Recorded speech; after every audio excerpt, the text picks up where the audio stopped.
नमस्कार। आज हम 12वीं के लिए हिंदी साहित्य के ऑब्जेक्टिव टाइप जो क्वेश्चन है वो लेके आए हैं। परीक्षा की दृष्टि से मैंने ये छांट करके आपके सामने लेकर के आया हूँ। मेरे हिसाब से जो महत्वपूर्ण जो प्रश्न है वो एक बार आप इनको जरूर देखें, शायद ये आपके काम आएंगे। पहला प्रश्न है, नलिनी शब्द किसका प्रतीक है? ये नलिनी शब्द कबीरदास ने इसका प्रयोग किया है। कबीरदास ने कहा है, काहे री नलिनी तो कुमलानी। तो नलिनी शब्द किसका प्रतीक है? कमल के फूलों का, जलकुंभी का, परमात्मा का और जीवात्मा का।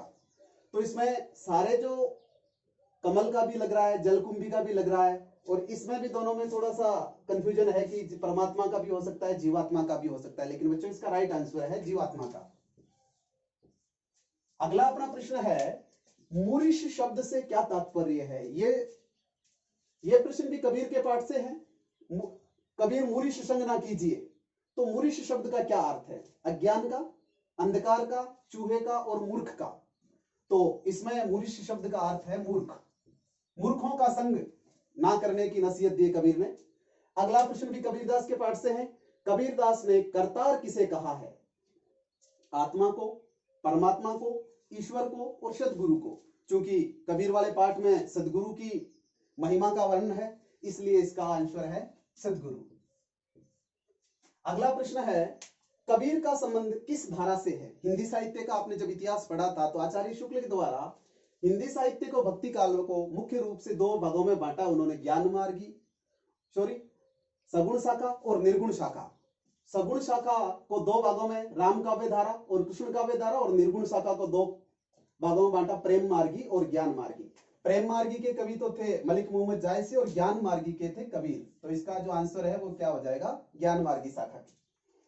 अगला प्रश्न है, मंदोदरी ने राम और रावण को किसके समान बताया है? ये दूसरे पार्ट से सवाल है, मंदोदरी की रावण को सीख से। मंदोदरी ने राम और रावण को किसके समान बताया? आकाश और पाताल के समान, चूहे और बिल्ली के समान, बूंद और सागर के समान, सूर्य और जुगनू के समान। तो इसका आंसर है सूर्य और जुगनू के समान। मंदोदरी ने अपने पति रावण से कहा था कि आप में और राम में उतना ही अंतर है जितना सूर्य और जुगनू में है। जिस तरह से जुगनू थोड़ा सा प्रकाश देता है और सूर्य सारे जग को आलोकित करता है, उसी तरह से तुम्हारा प्रताप राम रूपी सूर्य के आगे, तुम उसके सामने जुगनू हो। अगला है, मंदोदरी के अनुसार राम के बाण का प्रभाव कौन जानता था? राम के बाण का प्रभाव कौन जानता था? ये जयंत, इस शब्द का भी इस पाठ में जिक्र आया है कि सुरपति सुत जाने उबल थोरा। ये सुरपति सुत है जयंत, इंद्र का पुत्र। इसने एक बार राम से मजाक किया था, राम ने उसकी आंख फोड़ करके उसे जिंदा छोड़ा था। अगला सवाल है, मारीच, फिर परशुराम और कुंभकर्ण। कुंभकर्ण भी जानता था, उसने भी रावण को युद्ध करने से मना किया था, लेकिन इसका जो वाजिब जो सही जवाब है वो है मारीच। मारीच को राम ने लंका तक पहुंचा दिया था बाण मार करके। तो मारीच राम के बाण का प्रभाव प्रताप जानता था। अगला है, कौतुक ही पाथोदी बांधियों में, पाथोदी से क्या तात्पर्य है? इसमें मंदोदरी अपने पति रावण से कह रही है कि उन्होंने खेल खेल में ही समुद्र को बांध दिया। किसको बांध दिया? समुद्र को। तो पाथोदी का अर्थ है पहाड़, समुद्र, नदी और पठार। तो इसका जो सही आंसर है वो है समुद्र को। अगला प्रश्न है, देवताओं का वैद्य किसको बताया गया है? ये भी दूसरे पाठ से है आपके, देवताओं का। तो उसमें बताया घ्राण अश्विनी कुमारा। तो देवताओं के जो गुरु है वो अश्विनी कुमार है। इसका अश्विनी कुमार जवाब है।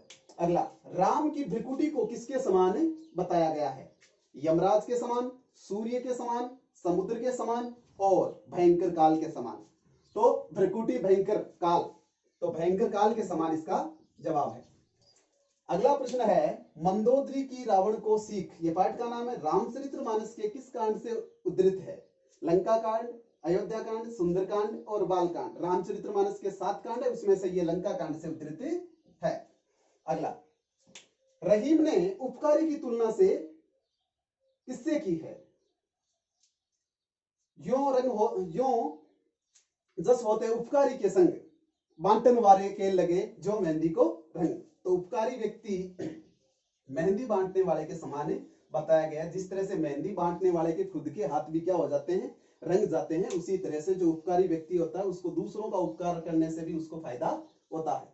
अगला है रहीम के अनुसार किसकी गति कपूत के समान होती है?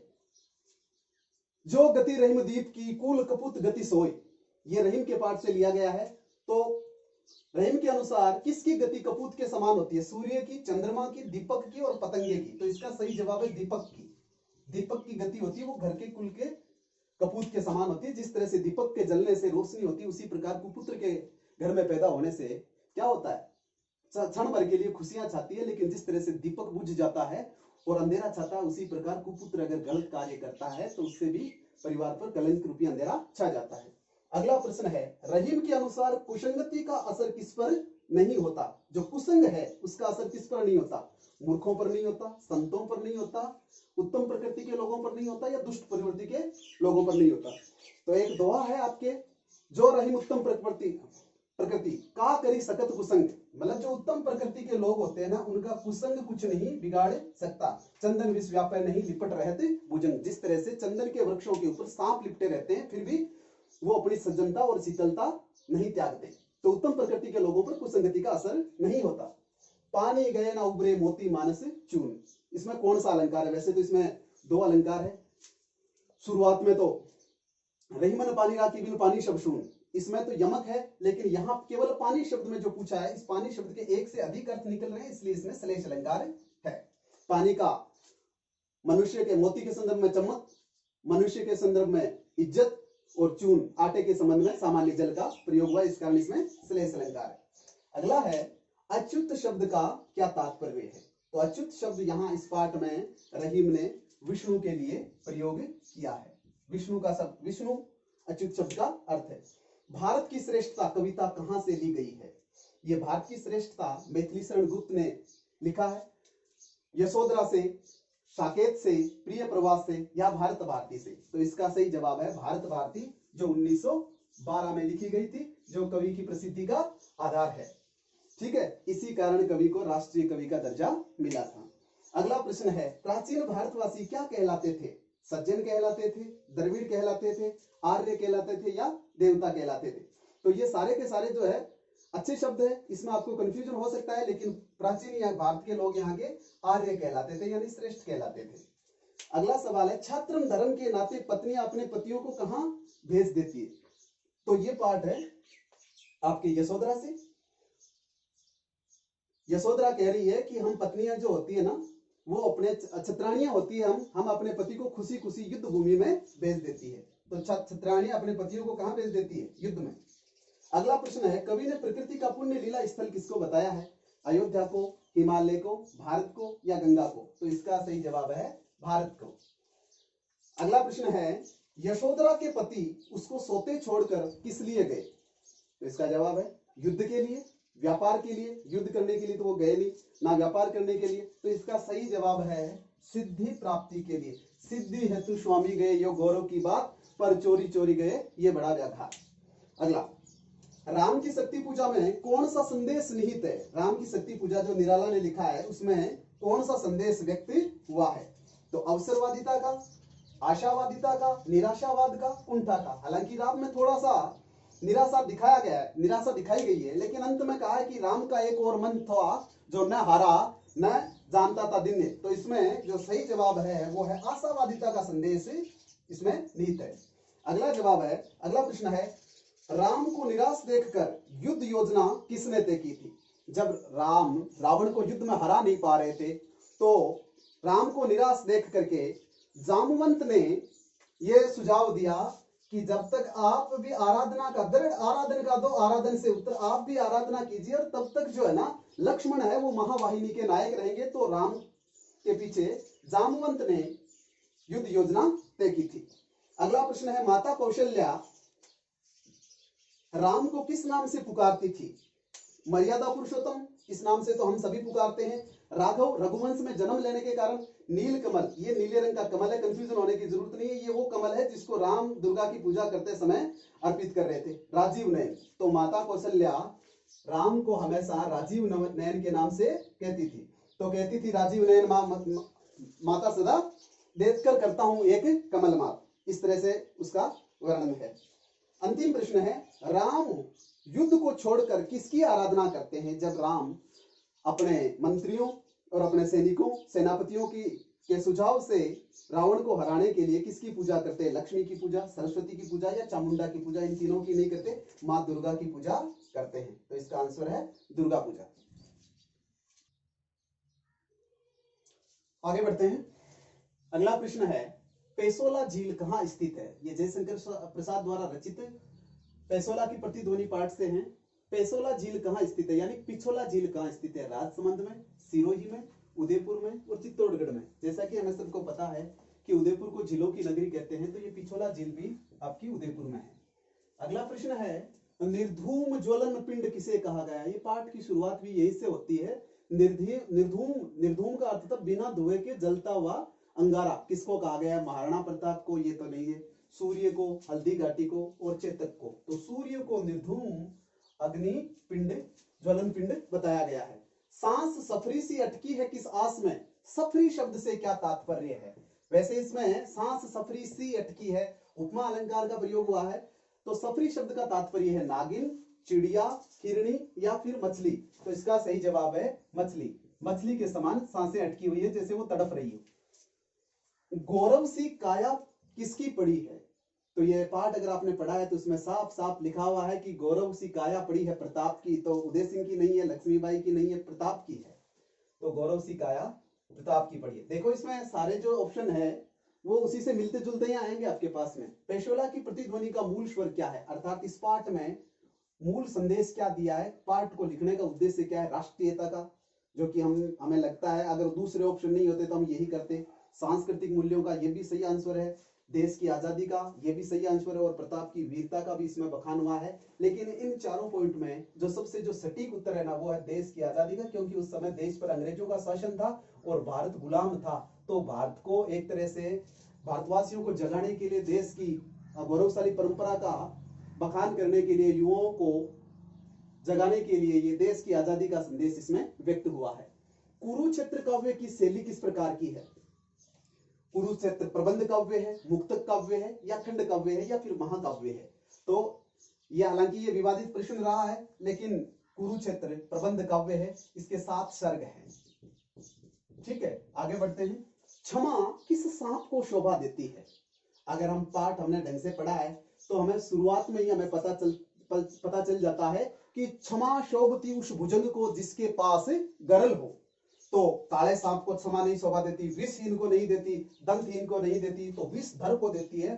क्षमा उसी सांप को शोभा देती है जिसके पास में विष हो।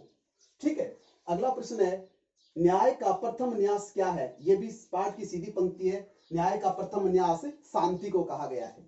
न्याय का प्रथम न्यास क्या है? शांति। ये कुरुक्षेत्र वाले पाठ से है। केश कृषिता किसे कहा गया है? ये केश कृषिता शब्द है, ये भी कुरुक्षेत्र पाठ में से आया हुआ है। केश, केश यानी बाल, कृषिता यानी खींची हुई। वो कौन थी जिसके बाल खींचे गए थे? कुंती के नहीं खींचे गए थे, द्रौपदी के खींचे गए थे। तो इसका सही जवाब है द्रौपदी को। अगला प्रश्न है सागर देह धारण करके क्यों आया? किस वजह से सागर देह धारण करके आया? तो उसमें लिखा है 3 दिन तक पंथ मांगते रघुपति सैन किनारे, पढ़ते रहे छंद अनुनय के प्यार न्यारे न्यारे। तो राम ने अनुनय किया, लेकिन जब राम ने गुस्से में आकर के जब बाण निकाला और समुद्र को सुखाने की बात कही, तो सागर भयभीत होकर के, डर करके त्राही माम करता हुआ राम के चरणों में आकर के गिर गया। तो सागर भय के वशीभूत देह धारण करके आया था। अगला, भारत माता कविता कहां से उद्धृत है? भारत माता कविता कहां से ली गई है? पंत, ये चारों रचनाएं पंत की, इसमें आप कंफ्यूज हो सकते हो। तो ये जो भारत माता कविता है ये पंत के ग्राम्य संग्रह से ली गई है। ग्राम्य इसका सही जवाब।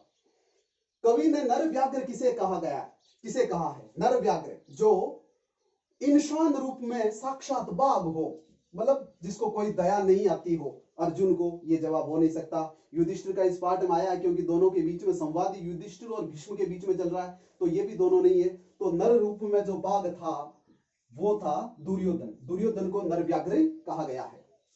रूपियों की कलदार फसल खनकेगी, कलदार से क्या तात्पर्य है?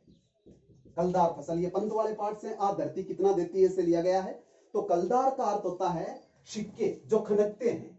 तो पंत ने बचपन में मोह और लालच के वशीभूत होकर के बचपन में पैसे बोए थे। तो इस आस में बोए थे कि रुपयों की फसल खनकेगी और मैं फूल करके मोटा सेठ हो जाऊंगा।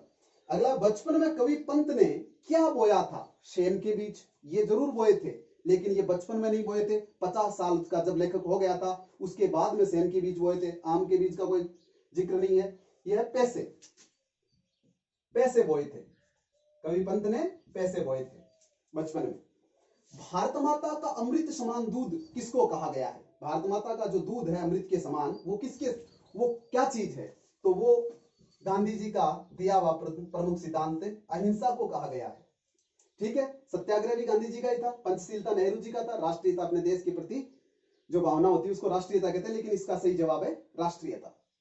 कवि ने भारत माता की भ्रिकुटी बताई है वाष्पाच्छादित यानी वाष्प से छाई हुई, तिम्रांकित, सहिष्णु और कुंठित। इसका सही जवाब है तिम्रांकित, क्योंकि भारत माता की जो भ्रिकुटी है वो, उसका जो क्षितिज है वो क्या है? तिम्रांकित है, यानी अंधेरे से ढका हुआ है।